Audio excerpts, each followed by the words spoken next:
Hello again, everyone. I'm back for another freaking late review for a movie I haven't seen in a long time. I just watched it for free on the streaming platform.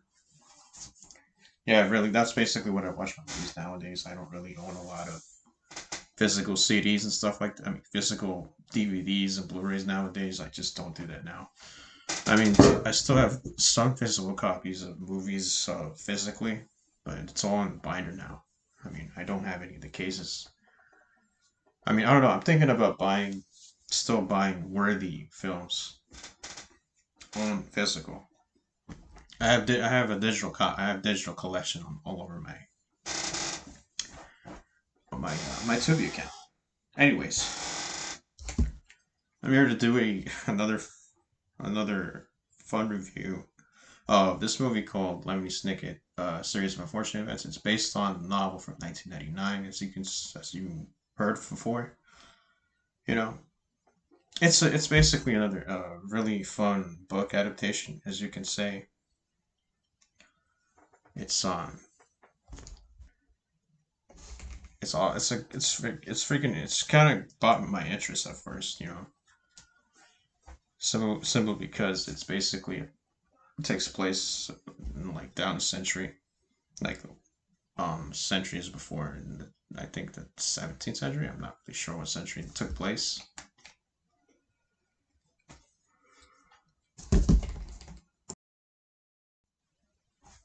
Sorry. Yeah, this movie is actually a fun movie to watch. Whether it's by yourself or with friends or family or whatever. I used to watch this movie a lot with my dad and his fiance a lot. I saw this at the theater in '04, late December '04. It's a fun movie. It's basically stars Jim Carrey. You know what I'm saying? It's basically one of the Jim Carrey movies I've seen a lot.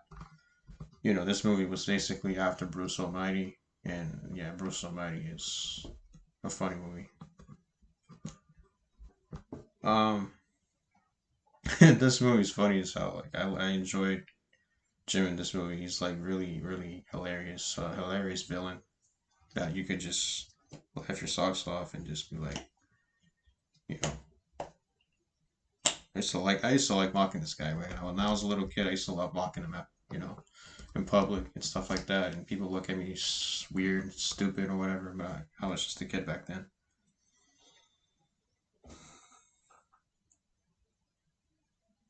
Um, so yeah, it's basically some gothic tale of the actual book. It basically talks about, I think, the first three books, if I'm not mistaken.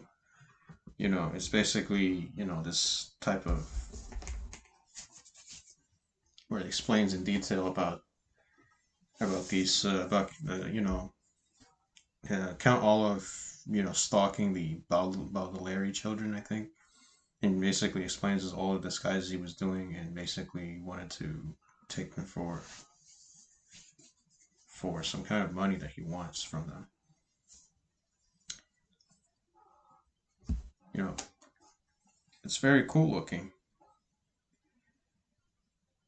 You have Violet, played by Emily Browning, and Klaus, played by Liam Aiken, and Sonny Baudelaire, the talking baby. Well, she's not really a regular baby, she's a baby that bites things. Who's played by the 2-year-old toddler Kara Hoffman.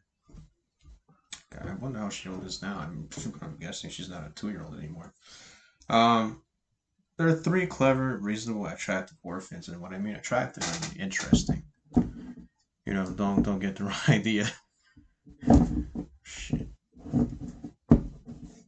Um, hold on a second. Yeah, there are three clever orphans and reasonably attractive orphans, as I've been saying. Violet loves to invent attractive orphans. I'm sorry. I read this wrong. I'm looking at my notes right now. Violet loves to invent. Klaus loves to read. Sonny enjoys biting things. When their parents died in a fire, they are left an anonymous fortune that can be left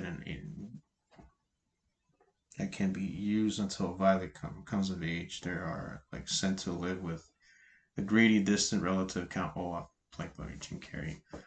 And I love Jim Carrey in this movie. He makes me laugh. Who tries to steal the fortune for himself. The next day, they're giving to live with Uncle Monty, played by Bill Connolly, and his snakes. When Olaf kills Monty, they're given to fearful Aunt Josephine, played by Meryl Streep. Next. This has a great look. It has like a grim beauty with even with the makeup. There's no denying that it's pure Jim Carrey. He's really mugging for the camera. It's interesting for a few minutes, but it wears terribly thin. There's a little bit of hitting. There's a bit of attempted child killing. He needs to be more concerned about being a villain rather than being a comedian. No adults ever listen to the kids, which gets very repetitive and tiresome. In fact, the whole structure in the movie is quite repetitive. All the adults are brain dead. It's forced to keep stopping after every death. The other characters don't have enough time to develop chemistry. Then the movie goes into child bride territory. It's weird without being quirky. And definitely not funny. Well, no, actually, it is funny, but I mean, it was funny. I maybe it was funny when you were younger. I mean, but when you're an adult at the age of 30, 31, even 20s, it's kind of silly. It just looks at it as silly.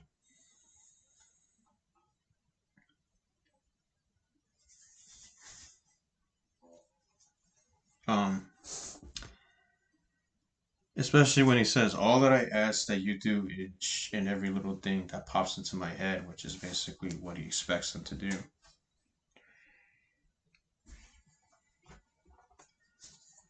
However, Jim Carrey is brilliant, evil, cunning, overdramatic, and insane as Count Olaf, who's constantly scheming to steal the orphan Baudelaire children's family fortune. Perfect casting for this role. He really showcases his comedic timing and comedic with a side of dramatic acting range. The main trio of kid characters are well casted, nailing the look and acting the part. The film version covers the first three books in Lemony Snicket's series, consol- consolidating. I'm sorry, I can't fucking talk today. Consolidating them into a nearly summarized story and plot. The production design is incredible, capturing the gloomy, despair, and gothic feel. Super Tim Burton esque, without even being directed by him. The sharp, connected cinematography is a shiny standout for this film, really elevating the quality of the scene and mice and scene. Such a huge shame that a sequel with the same cast had never materialized. So much potential down the drain, a great dark comedy drama that is not a kid friendly film, regardless of what naysayers say. I mean, regardless if it's PG, it's still the ageist PG looking film. It's amazing. I was able to watch it at the age of 9 at the time. It came out all the way to my fourth grade days. I think this movie, when I was in fourth grade, this movie was everywhere. It was like even the books were popular. This movie was like popular. It was like talked about. It was like the most talked about movie of the late '04, early '05 days, right up there with Incredibles and Aviator. Oh boy, I miss those days. Yeah, so it's it's a good movie based on the Lemony Snickets. I mean, even though it kind of gets repetitive at times, especially when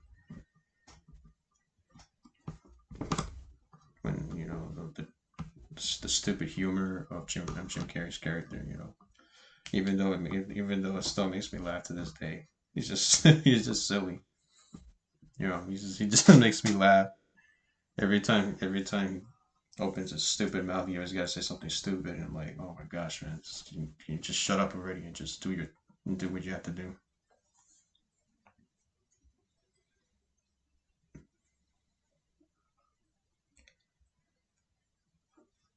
Yeah, it's a great turn adapting. Excuse me. It's a great turn of adapting the books into a movie. That sets are great. The makeup is spot on. The script is well written, and the movie also has some creepy imagery, which was a cool thing to see. Jim Carrey, yes, count all of it, is very funny and entertaining. Oh my god. Oh shit. Oh, hold on, guys. Yeah, very funny, entertaining. The cast all around gave very good performances. My only flaws with the movie are the pacing can get a little off sometimes, and some of the CGI does look weird. But other than that, I find this movie to be a funny, entertaining movie. Even if you hadn't watched Lemony Snicket's A Series of Fortunate Events, you should go and watch it. Okay, check it out. I think you should just check it out for most likely Jim. If you're a huge Jim Carrey fan like I was, I think you should check it out. It's just basically gonna still make you laugh.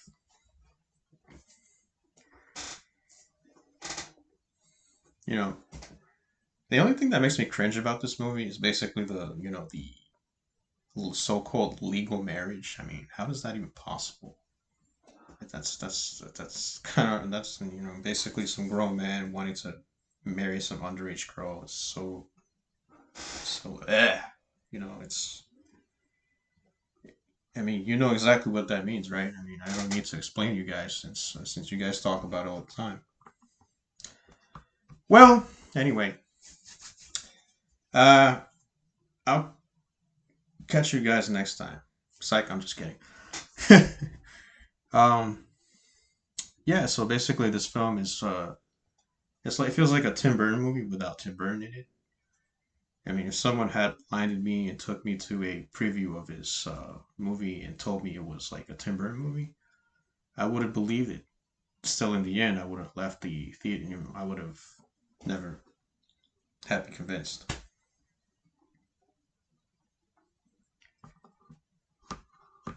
Yeah, and I love the storytelling of the narrator.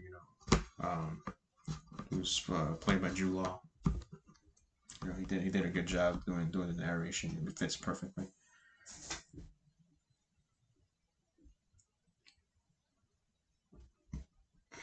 Um, yeah,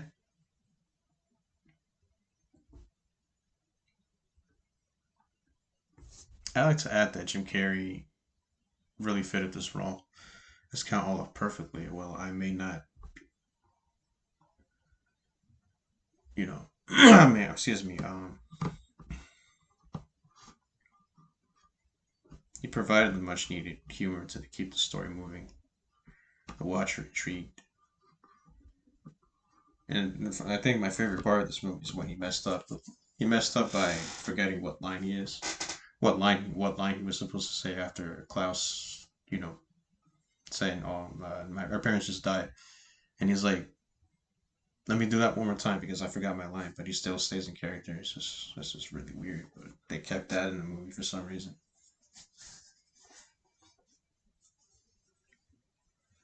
Um, I don't understand. You have these little children acting all they look so cute and innocent that even when they're abused and treated like garbage by Count Olaf, the adults wouldn't take their word over this asshole.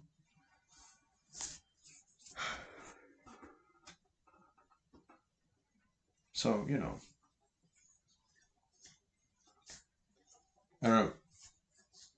I think it's worth it. I think it's worth a watch if you're in a mood for some dark comedy or whatever. I don't think it's ever gonna talk any of the shit that he's done before this movie, like classics like The Cable Guy, The Mask, and And of course, Ace Ventura. You know, basically, I don't think this movie is not gonna top any of those movies. Sorry, but it's true.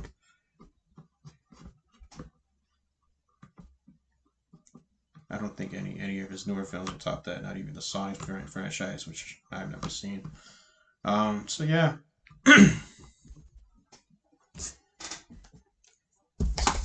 That's all I have to say about it. I mean, actually, I'm also, you know, if you, if you guys, I recommend you guys watch it while you're fucking drunk, smoke some fucking weed. I don't know, do whatever, and I'm sure you're gonna have one hell of a fucking night. Anyways, peace out, guys.